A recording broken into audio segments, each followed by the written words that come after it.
आप सभी को प्रभु यीशु मसीह के मधुर और मीठे नाम में नमस्कार।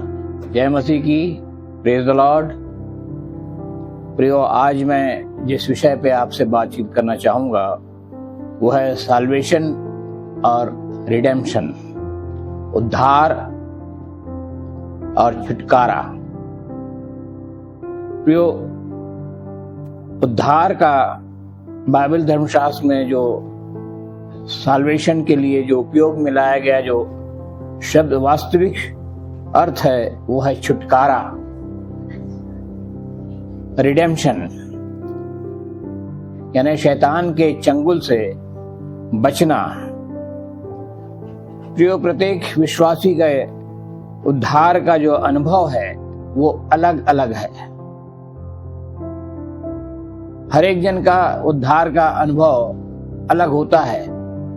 मेरा उद्धार का अनुभव अलग है, आपके उद्धार का अनुभव अलग है, आपके उद्धार का अनुभव अलग है। और हम परमेश्वर के वचन में भी हम देखते हैं कि अलग अलग लोगों के जीवन में उद्धार का अनुभव अलग अलग से हुआ है। यदि आप जक्कई के जीवन को देखें, आपको मालूम है कि जक्कई जो है वो एक महसूल लेने वाला था, टैक्स कलेक्टर का वो सरदार था। उसने जब यीशु मसीह के विषय में सुना, उसकी चंगाई के विषय में सुना, मुर्दों को जिलाने के विषय में सुना, अंधों को आंखें देने के विषय में सुना, और जब यीशु मसीह की बड़ाई के विषय में सुना तो उसके मन में ये विचार आया कि मैं भी तो देखूं कि यीशु कौन सा है। उसने कभी उससे मुलाकात नहीं की थी, उसके बारे में उसने केवल सुना था, जाना नहीं था, कभी देखा नहीं था। तो उसके मन में ये इच्छा आई कि वो यीशु को देखे, और केवल वो देखना चाहता था, एक झलक देखना चाहता था, और उसका कोई अभिप्राय, उसका पर्पस नहीं था। और उस देखने की जिज्ञासा में, क्योंकि वो नाटा था, वो भीड़ में नहीं सिर उठा के नहीं देख सकता था, उसने सामने देखा कि जिस मार्ग से यीशु जा रहे हैं, क्योंकि यीशु यरीहो के मार्ग से जा रहे थे, तो वो एक गूलर के पेड़ पे चढ़ गया और एक मोटी शाखा पे जो रोड के पास में थी वहां पर वो बैठ गया ताकि वो देखे कि वो यीशु कौन सा है। और जब भीड़ नजदीक आई, यीशु नजदीक आए, और यीशु ने अपनी आंखें ऊपर उठाकर देखी और उसको नाम लेकर उसने पुकारा और कहा, हे जक्कई, नीचे उतरा, क्योंकि आज मुझे तेरे घर में ठहरना आवश्यक है। तो जक्कई तो केवल उसको एक झलक देखना चाहता था, परंतु परमेश्वर की योजना उसके जीवन में एक अद्भुत थी जो उसने कभी नहीं जाना। पर यीशु ने, जो कि अंतर्यामी है, वो इस बात को जानते थे, और जब वो उसके पास में पहुंचे उन्होंने ऊपर देखा और सीधे सीधे उसका नाम लेके पुकारा, क्योंकि हमारा प्रभु यीशु मसीह हर एक को नाम लेकर जानता और पहचानता है। उसने मुझे पुकारा और कहा, हे जक्कई, झट उतरा, मुझे आज तेरे घर में ठहरना आवश्यक है। और बहुत ही जिज्ञासा में, बहुत ही कहना चाहिए उत्साह के साथ वो जक्कई झट से नीचे उतरा और यीशु को अपने घर लेके जाने लगा। जब ये जा रहे थे तो लोग जरूर नाराज हुए, कुड़कुड़ाए कि ये पापी के घर में ठहरता है जाकर, पर यीशु ने इस बात की ओर ध्यान नहीं दिया और जक्कई के साथ साथ वो चलने लगा, यानी जक्कई यीशु के साथ साथ चलने लगा अपने घर की ओर। प्रियो, जब हम यीशु के साथ चलते हैं तो हमारे जीवन में कुछ ना कुछ होता है। जब वो यीशु के साथ साथ चलने लगा तो उसके जीवन में परिवर्तन आने लगा और उसको अपने सारे गुनाहों का ध्यान आने लगा, और घर पहुंचते पहुंचते उसका हृदय पूरी रीति से परिवर्तित हो गया। उसने अपने गलत कामों को, अन्यायपूर्ण कामों को स्मरण किया, क्योंकि वो लोगों को परेशान करता था, आवश्यकता से ज्यादा वो टैक्स वसूलता था और अपनी जेबें वो भरा करता था। और जब वो अपने घर में पहुंचा, यीशु उसके साथ पहुंचा, तब उसका जब हृदय परिवर्तन हो गया, उसने अपने पश्चातापी मन को प्रकट किया और अपनी गलतियों को उसने स्वीकार किया और कहा कि अब मैं उसको सुधारना चाहता हूं। और उसने कहा, हे प्रभु, मैं अपनी आधी संपत्ति कंगालों को दे देता हूं और जिनका मैंने दुगना लिया है उनका मैं चौगुना फेर देता हूं। तो प्रियो, हम इस बात को देखें, पश्चाताप,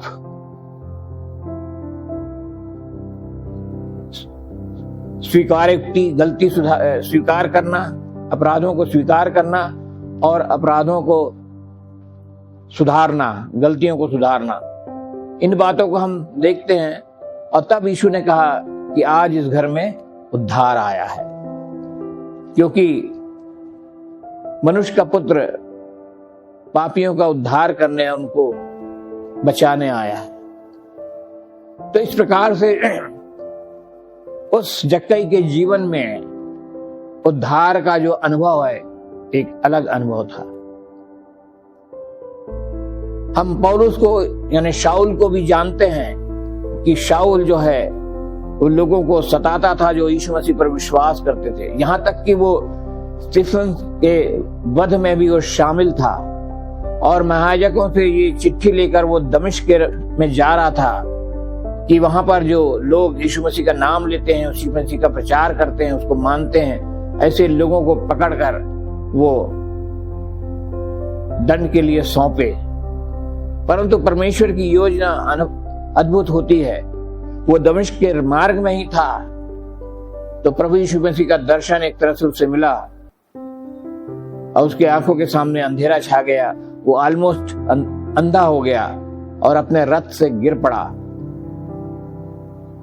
और तब उसे ये आवाज सुनी दी, हे शाऊल, तू मुझे क्यों सताता है?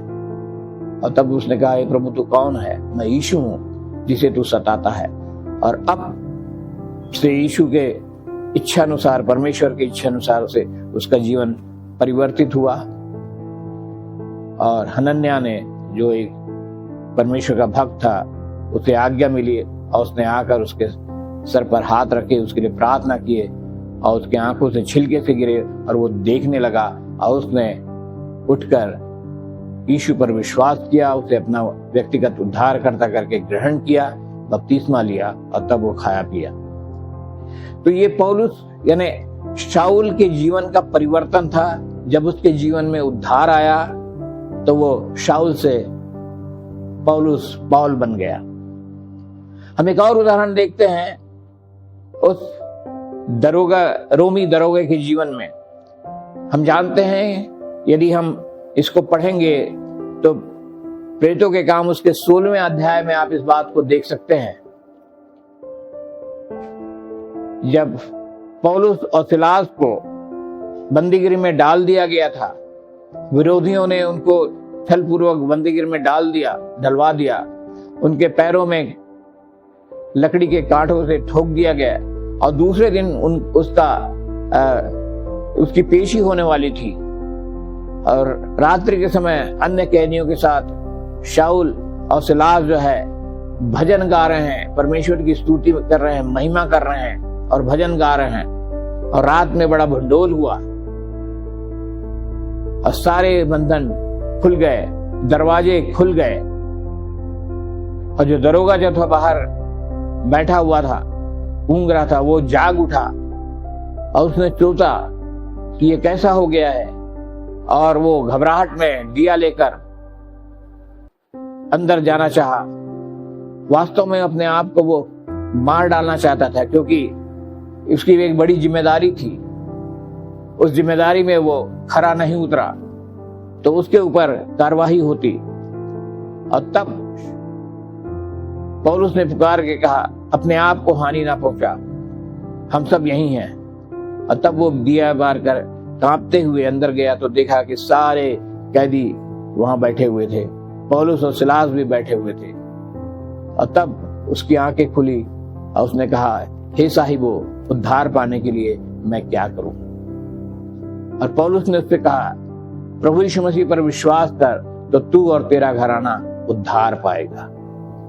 और उसने उसके बाद पौलुस और सिलास को अपने घर ले गया, अपने पैर धोए, वचन सुना, बपतिस्मा लिया और तब उनके साथ में भोजन किया। तो प्रियो, 3 उदाहरण से हम इस बात को देखते हैं कि हर एक व्यक्ति के उद्धार का अनुभव जो है वो अलग अलग होता है।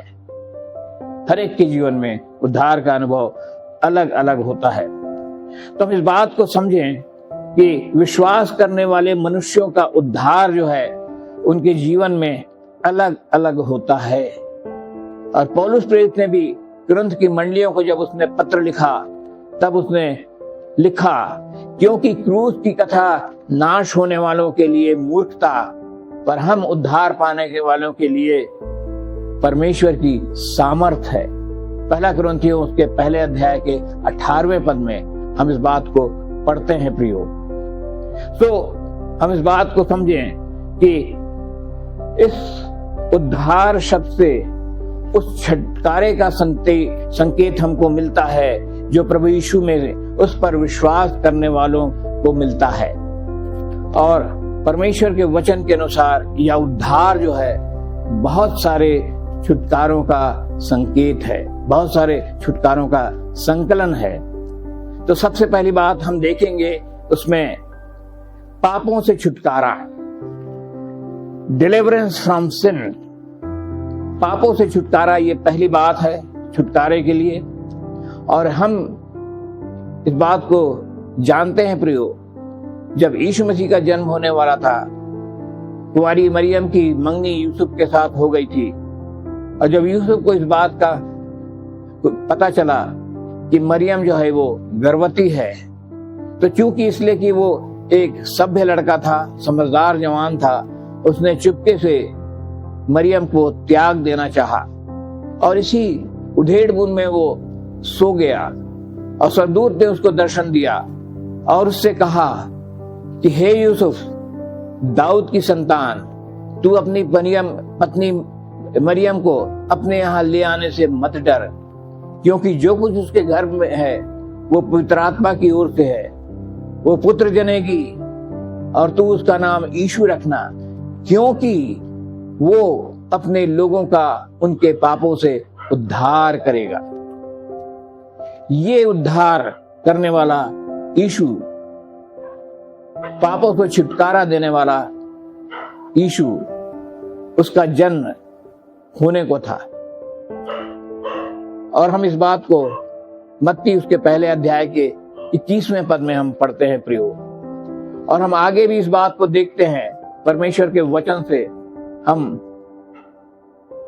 लूका रचित सुसमाचार उसके दूसरे अध्याय के 10 और 11वें पद में हम देखते हैं कि जब गरड़िए रात को अपने झुंड का पहरा दे रहे थे, तो स्वर्गदूत उनके सामने आ खड़ा हुआ और वे बहुत डर गए। और स्वर्गदूत ने उनसे कहा, मत डरो, क्योंकि देखो मैं तुम्हें एक बड़े आनंद का सुसमाचार सुनाता हूं जो सब लोगों के लिए होगा, कि आज दाऊद के नगर में तुम्हारे लिए एक उद्धारकर्ता जन्मा है, और यही मसीह प्रभु है। और फिर पता भी स्वर्गदूत ने उनको बता दिया। प्रियो, डिलीवरेंस फ्रॉम सिन, ये पहली बात हम देख रहे हैं। पहला यूहन्ना उसके 3 अध्याय के 5वें पद में भी हम इस बात को पढ़ते हैं। वो ये है, वह इसलिए प्रकट हुआ कि हमारे पापों को हर ले। वो इसलिए प्रकट हुआ कि वो हमारे पापों को हर ले। और हम कुलुस्सियों उसके पहले अध्याय के 14वें पद में भी हम वचन में पढ़ते हैं, और यहाँ इस प्रकार से लिखा हुआ है, मसीह यीशु ही में हमें छुटकारा, मसीह यीशु ही में हमें छुटकारा, अर्थात पापों की क्षमा प्राप्त होती है, पापों की क्षमा प्राप्त होती है। ये बात हम पहली बात हम देखते हैं, डिलीवरेंस फ्रॉम सिन, पापों से छुटकारा। दूसरी बात हम इसमें देखते हैं इस छुटकारे में, वो ये है deliverance from impurity. Deliverance from impurity, अशुद्धता से छुटकारा, अशुद्धता से छुटकारा। यहेजकेल नबी की पुस्तक के उसके 36वें अध्याय के 29वें पद में आप पढ़ेंगे तो इस बात को जानेंगे कि परमेश्वर पिता की अपने लोगों के लिए योजना और प्रतिज्ञा थी कि वह उन्हें सारी अशुद्धता से छुटकारा दे। ये परमेश्वर की योजना थी और उसकी प्रतिज्ञा भी थी कि वह अपने लोगों को उन्हें सारी अशुद्धता से छुड़ाएगा या छुटकारा देगा।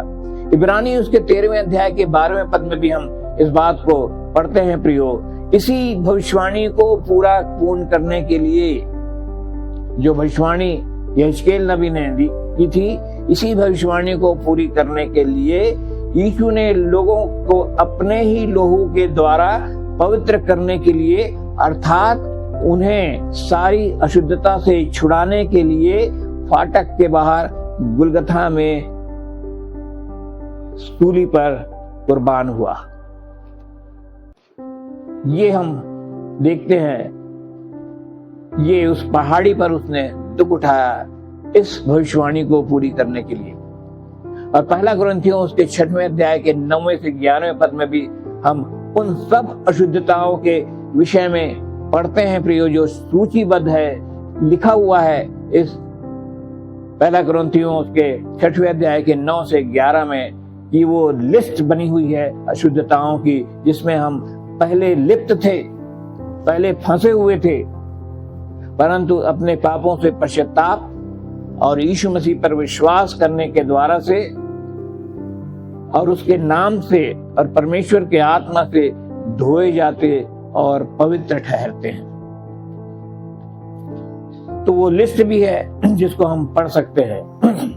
तीसरी बात, ये दूसरी बात हमने देखी, वो है अशुद्धता से छुटकारा, डिलीवरेंस फ्रॉम इम्प्योरिटी। और तीसरी बात हम अब यहां देखेंगे वो है वर्तमान बुरे संसार से छुटकारा, deliverance from present sinful world. Deliverance from present sinful world, वर्तमान बुरे संसार से छुटकारा। गलातियों की पत्री उसके पहले अध्याय में भी और उसके 4 पद में पौलुस प्रेरित इस बात को लिखता है, प्रभु यीशु मसीह ने हमसे प्रेम किया और क्रूस पर हमारे लिए अपने आप को दे दिया, ताकि परमेश्वर पिता की इच्छा के अनुसार हमें वर्तमान बुरे संसार से छुड़ाए। कितनी प्यारी बात यहाँ पर गलातियों को पौलुस लिखता है, प्रभु यीशु ने हमसे प्रेम किया और क्रूस पर हमारे लिए अपने आप को दे दिया, ताकि परमेश्वर पिता की इच्छा के अनुसार हमें वर्तमान बुरे संसार से छुड़ाए। यहां संसार का अर्थ बुरी लालसाएं, झूठे मत और तत्व ज्ञान, भ्रष्ट इच्छाएं, वासना, सांसारिक महत्वाकांक्षाएं, मौज मस्ती और धन दौलत से प्रेम है प्रिय। ये हमारे गुण हैं जो हमारे जीवन में रहते हैं, और यह वह संसार है जहां परमेश्वर से प्रेम नहीं, परमेश्वर से प्रेम नहीं है, परमेश्वर का स्थान नहीं है, जहां मनुष्य मात्र अपने लिए ही जीता है। और ऐसे संसार से छुटकारा देना भी प्रभु यीशु मसीह के बलिदान का उद्देश्य था, और इसीलिए उसने हमारे लिए अपने आप को बलिदान किया कि ऐसे बुरे संसार से, वर्तमान बुरे संसार से हमें छुड़ाए। चौथी बात हम इसमें देखते हैं वो है शत्रुओं से छुटकारा, deliverance from enemy, deliverance from enemy, शत्रुओं से छुटकारा। Who is our enemy? हमारा शत्रु कौन है? सैटन इज अवर एनिमी, शैतान हमारा शत्रु है। प्रियो, जब यीशु मसीह का जन्म हुआ था तब लोग कुछ और समझ रहे थे। लूका उसके पहले अध्याय के 71वें पद में 71 में हम इस बात को देखते हैं कि यीशु का अपने लोगों को शत्रुओं से उद्धार देने के का अर्थ रोमी साम्राज्य से छुटकारा देना नहीं था। यीशु का अपने लोगों को शत्रुओं से उद्धार देने का अर्थ रोमी सम्राट से छुटकारा देना नहीं था, परंतु हमें शैतान के बंधन से छुटकारा दिलाना है। शैतान के बंधन से छुटकारा दिलाना है, जिसे उसने क्रूस पर हराया था। ये यीशु मसीह का इस संसार में छुटकारा देने का, शत्रु से छुटकारा देने का अर्थ है। कुलुसियों उसके दूसरे अध्याय के 15वें पद में अभी आप पढ़ेंगे, प्रधानों और अधिकारियों से छुटकारा दिलाना। गलातियों उसके 5वें अध्याय के 17वें पद को भी यदि आप पढ़ेंगे तो आप पाएंगे, यीशु हमें पवित्र आत्मा के द्वारा उन शारीरिक वासनाओं एवं गंदी आदतों से के समान रूपी शत्रुओं से छुटकारा देता है, जो आत्मा के विरोध में लालसा करती है। तब हम शरीर के अनुसार नहीं, आत्मा के अनुसार चलते हैं। तो ये जो हमारे शत्रु हैं, हमारी वासनाएं हैं, शारीरिक आदतें हैं, गंदी बातें हैं, इनसे छुटकारा देना का उसका अर्थ है। रोमियो उसके 8वें अध्याय के 1 से 2 पद में भी यदि आप पढ़ेंगे तो आप इस बात को पाएंगे, क्योंकि मसीह यीशु में जीवन की व्यवस्था हमें पाप की व्यवस्था से स्वतंत्र कर देती है। मसीह यीशु में हमें जीवन की व्यवस्था हमें पाप की व्यवस्था से स्वतंत्र करती है। तो पाप की व्यवस्था ने शत्रु शैतान उससे हमें स्वतंत्र करती है। ये है शत्रु से छुटकारा, यानी डिलीवरेंस फ्रॉम एनिमी। 5वीं बात हम इसमें देखते हैं वो है मृत्यु के भय से छुटकारा, deliverance from fear of death. मृत्यु के भय से छुटकारा। प्रियो, मुझे याद है 2014 में अनएक्सपेक्टेडली, अचानक से मुझे हार्ट अटैक आया। सुबह सुबह रविवार का दिन था, रात को मैं चर्च की तैयारी करके सोया। मैं अकेला था उस समय घर में। सुबह 5 बजे एक जकड़न सी मुझे महसूस हुई और मेरी नींद खुल गई, शरीर जकड़ने लगा। मैंने सोचा एसी ऑन है, एसी का ठंडक के कारण हो रहा है। मैंने एसी बंद कर दिया, फिर लेट गया, जकड़न बंद नहीं हुई। समझ में नहीं आया क्या करूं। बिस्तर से उठकर अपने ड्राइंग रूम में आकर मैं सोफे पे बैठ गया। सोफे पे बैठा तब भी वो बेचैनी दूर नहीं हुई। मैं खड़ा होकर यहां से वहां, वहां से वहां टहलने लगा और अचानक से मेरे मन में प्रभु ने स्ट्राइक किया, हो ना हो ये हार्ट अटैक है, हो ना हो ये हार्ट अटैक है। और जैसे ये बात मेरे मन में आई, प्रभु ने मुझे अगुवाई भी दी। मैं तुरंत अपना मोबाइल उठाया और अपने मित्र को कम से कम मैंने 10 बार फोन किया, परंतु उसने फोन नहीं उठाया। हो सकता है कि कूलर में ऑन करके लोग सो रहे होंगे, फोन बाहर रहा होगा, शायद वो नहीं सुन पाए। बहुत परेशान हो गया मैं। प्रभु ने एक चीज और मेरे मन में डाली, वो ये कि तुरंत मैं दवाई के डब्बे को खोला, उसमें से डेस्परिन टेबलेट को मैंने निकाला और डेस्परिन टेबलेट को निकाल के मैंने उसको पानी में घोला और गटागट पी लिया। कुछ मुझे राहत महसूस हुई। 2 टेबलेट थी, एक और बची थी, तो मैंने दूसरा टेबलेट भी उसको तुरंत ले लिया। अब थोड़ी देर में मैं प्रार्थना के साथ में टहल रहा हूँ, प्रभु मुझे बचा ले, प्रभु मुझे बचा ले, मैं तेरी सेवा करना चाहता हूँ। अभी मेरा समय हुआ है नहीं हुआ मैं नहीं जानता, परंतु मैं तेरी सेवा करना चाहता हूँ। बहुत ही गिड़गिड़ा के मैं प्रार्थना कर रहा था और यहाँ से वहां मैं चल रहा था। और फिर मुझे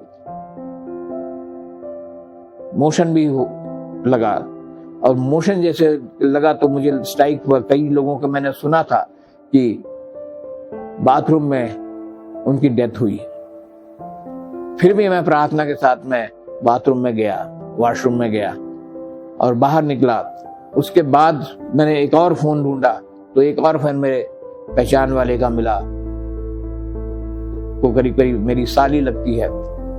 मैंने फोन करके बोला तो बोले वो तो नहीं है मिस्टर, तो ड्यूटी पे है, अभी नाइट ड्यूटी से आए नहीं है। तो मैंने कहा ज्योति मुझे हॉस्पिटल जाना है। वो समझ गई जीजा जी को कुछ बड़ा प्रॉब्लम है, तो उसने अपनी बेटी को उठाया और अपने दामाद को उठाया, तुरंत उनको घर भेजा। बहुत दूर नहीं है घर, वो तुरंत आ गए। तब तक मैं अपने ओपीडी का जो बुक है वो को लेके और अपने उसी नाइटी को पहने हुए मैं तैयार था। हमारी वो बच्ची भागे भागे अंदर आई, बड़े पापा क्या हुआ? और वो तुरंत मुझे लेकर कार में बिठाई, उसी ने ताला लगाया और मुझे हॉस्पिटल पहुंचाया। वो एक भय मेरे अंदर में आ गया था प्रियो, उस समय के लिए, पर मैं उसका जन हूं, उसका विश्वासी हूं। और इसलिए जब मैं हॉस्पिटल पहुंचा, डॉक्टर ने कहा समय पे आप लोग ले आया, आईसीयू में मुझे एडमिट किया, और तब मैंने प्रार्थना पूर्वक इस बात को समझा। तो मृत्यु का भय क्या होता है, हम सभी इस बात को जानते हैं। जब हम प्रभु यीशु मसीह पर विश्वास करते हैं, हमारा उद्धार हो जाता है, तो वो मृत्यु के भय से भी हमको छुटकारा देता है, मृत्यु के भय से हमको छुटकारा देता है। इब्रानी उसके दूसरे अध्याय के 14 और 15वें पद को भी हम जब पढ़ते हैं तो हम देखते हैं, यीशु ने शैतान को जिसे मृत्यु पर शक्ति मिली थी निकम्मा कर दिया। यीशु ने शैतान को जिसको मृत्यु पर शक्ति मिली थी निकम्मा कर दिया। अतः हमें यीशु पर विश्वास के द्वारा मृत्यु के भय से छुटकारा मिलता है। यीशु पर विश्वास के द्वारा मृत्यु के भय से छुटकारा मिलता है। छठवीं बात हम देखते हैं, आने वाले प्रकोप से छुटकारा। आने वाले प्रकोप से छुटकारा, deliverance from future danger. Deliverance from future danger. पहले थिस्सलुनीकियों के उसके पहले अध्याय के 10वें पद को भी हम पढ़ते हैं तो हम देखते हैं, यीशु हमें आने वाले प्रकोप से बचाता है। ये वचन हमें सिखा रहा है कि यीशु हमें आने वाले प्रकोप से बचाता है। रोमियो की पत्री उसके 5वें अध्याय के 9वें पद को भी हम देखते हैं तो हम इस बात को पढ़ते हैं, जबकि हम अब उसके लहू के कारण धर्मी ठहरे, जबकि हम अब उसके लहू के कारण धर्मी ठहरे, तो उसके द्वारा परमेश्वर के क्रोध से क्यों ना बचेंगे। तो उसके द्वारा परमेश्वर के क्रोध से क्यों ना बचेंगे। तो ये है छुटकारा जो बताता है आने वाले प्रकोप से छुटकारा। फिर 7वीं और अंतिम बात हम यहाँ पर देखते हैं, वो ये है नाश होने से छुटकारा, नाश होने के भय से छुटकारा। Deliverance from perishing, deliverance from perishing. यूहन्ना उसके 3 अध्याय के 16 पद को, जो हमारा बहुत ही फेवरेट पद है, बहुत ही जाना हुआ पद है, जो हमें एक तरह से मुखाग्र याद पद है, वो है कि क्योंकि परमेश्वर ने जगत से ऐसा प्रेम रखा ताकि जो कोई, और उसने अपना इकलौता पुत्र दे दिया ताकि जो कोई उस पर विश्वास करे सो नाश ना हो परंतु अनंत जीवन पाए। जो यीशु मसीह पर, जो परमेश्वर का प्रिय पुत्र है, उस पर विश्वास करता है, वो नाश नहीं होता प्रियो, वो अनंत जीवन को प्राप्त करता है। यह परमेश्वर का प्रेम ही है, जो कोई यीशु पर विश्वास करता है उसे अनंत विनाश से छुटकारा मिलता है, अनंत विश्वास में विनाश से छुटकारा मिलता है कि वह अनंत जीवन पाए, अनंत जीवन पाए। प्रियो, हमारे परमेश्वर पिता के द्वारा भेजे गए ऐसे उद्धारकर्ता यीशु के द्वारा हमें मिलने वाला छुटकारा निश्चय ही एक बड़ा उद्धार है, निश्चय ही एक बड़ा उद्धार है। और हम ऐसे बड़े उद्धार से कैसे निश्चिंत रहकर बच सकते हैं, कैसे हम निश्चिंत रहकर बच सकते हैं। हम स्मरण करें शमौन को, जो यरूशलेम के मंदिर में सेवा करता था। जब मरियम और यूसुफ बालक यीशु को लेकर आए परमेश्वर के मंदिर में और शमौन के हाथ में उन्होंने दिया, तब उसने क्या कहा, क्या कहा उसने कि आज मेरी आंखों ने तेरे उद्धार को देख लिया है, आज मेरी आंखों ने तेरे उद्धार को देख लिया। प्रियो, क्या हम अपने जीवन में इस बात की गवाही दे सकते हैं कि आज मेरी आंखों ने तेरे उद्धार को देख लिया है। प्रभु इन वचनों के द्वारा आप सबों को आशीष दे।